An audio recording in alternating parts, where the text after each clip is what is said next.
Subscribe कीजिए शान रजा channel को और बेल आइकन को प्रेस कीजिए, जिससे आपको हमारी न्यू वीडियो की नोटिफिकेशन मिलती रहेगी। और क़यामत के करीब मेरे आका का फरमान हक होकर साफ जाहिर होगा, साफ जाहिर होगा, पूरी दुनिया देखेगी। बाज रिवायात में है कि हज़रत सुलेमान अलैहिस्सलाम की रिवायतें भी बयान की गई कि आपने फरमाया कि यहूदियों की एक रियासत कायम होगी और सिर्फ 50 साल के बाद उनकी रियासत के कायम होकर 50 साल के बाद क़यामत की बड़ी निशानियां सामने आ जाएंगी। अब वो हालात आ गए, चंद सालों की बात है।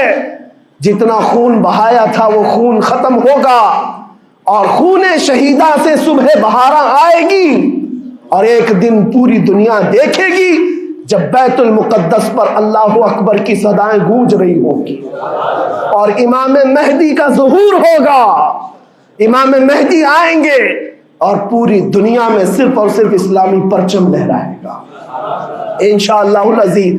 मेरे आका सल्लल्लाहु अलैहि वसल्लम फरमाते, क़यामत के करीब तुम देखोगे हर चीज़ यहूदियों के खिलाफ होगी, हत्ता कि पत्थर भी तुम्हें कहेंगे यहूदी यहाँ छुपा हुआ है, पत्थर भी कहेंगे। और हुजूर ने फरमाया तो ये होकर रहेगा, होकर रहेगा। इसलिए उनकी ताकतों पर न जाओ, उनकी कुव्वतों पर न जाओ। आज जब एक छोटी सी जमात ने तुम्हारे डिफेंस सिस्टम को ललकार कर रख दिया है, वो वक्त भी आएगा जब खुदाए जलाल जबरूत वाले मालिक खुदा को, अल्लाह करीम को जब ये दिखाना होगा कि अल्लाह ताला ईमान वालों की कैसी मदद करता है, तो वो दिन भी देखोगे जब कीड़े मकोड़े और हशरात की तरह जालिम हुकूमतें फना हो जाएंगी। इंशाअल्लाह वो वक्त आएगा। लेकिन आप तमामी हजरात अपने दिलों में रिक्कत तारी करें, अपने दिलों में उन गरीबों के लिए, उन मजलूमों के लिए दुनिया क्या भोगती है इसकी तरफ न जाओ। कौन क्या कहता है, इन जालिमों को उनके साथ खड़े होने में शर्म नहीं आती। आपको पता है यहाँ हमारे हिंदुस्तान में भी बहुत सारे आज निकले हुए सोशल मीडिया पर जंग कर रहे हैं और इनको लगता है इजराइल के साथ खड़े। आपको पता है इजराइल एक ऐसी यहूदी रियासत है जो पूरी दुनिया के किसी भी धर्म को नहीं मानते। मुसलमानों के भी वैसी दुश्मन, हिंदुओं के भी दुश्मन, ईसाइयों के भी दुश्मन। इनको पता ही नहीं है, इनको लगता है वो हमारा साथी है, मुसलमानों को मार रहा है तो हमारा साथी, जबकि वो साफ इनकार करते हैं कि बुतों की पूजा करने वालों से हमारा कोई रिश्ता ही नहीं। वो यहूदी है, वो पूरी दुनिया में अपने आप के मुतालिक ये अकीदा रखते हैं कि अल्लाह ने हमको एक खास मिट्टी से बनाया और सारे इंसानों को कचरे से बनाया, सारी दुनिया को कचरे से और जानवरों के फुजले से बनाया और उनको एक खास जन्नत की मिट्टी से बनाया। और कुरान में ये जिक्र मौजूद है।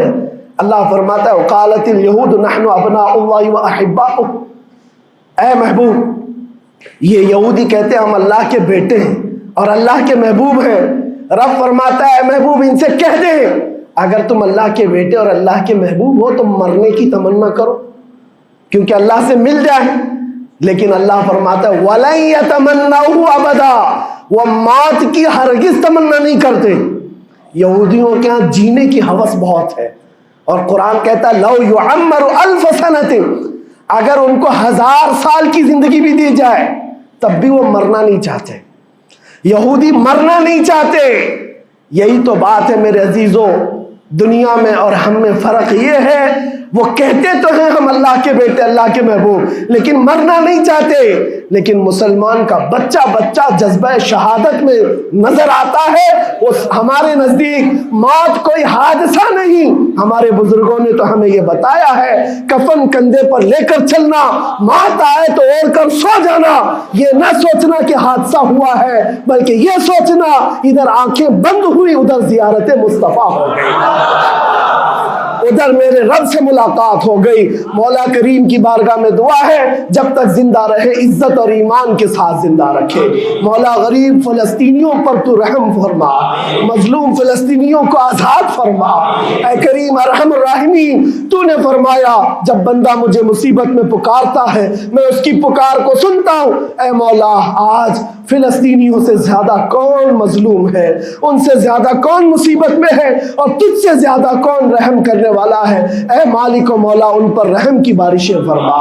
اے اللہ، ان پر رحم کی بارشیں فرما اور ظالم طاقتوں کو فنا فرما دے، ان کو نیست و نابود فرما، ان کو کیفر کردار تک پہنچا، اسلام و سنیت کا بول بالا فرما، کفر و شرک کا منہ کالا فرما۔ وصلی اللہ تعالی علی خیر خلقہ محمد وآلہ واصحابہ اجمعین برحمتک یا ارحم الراحمین۔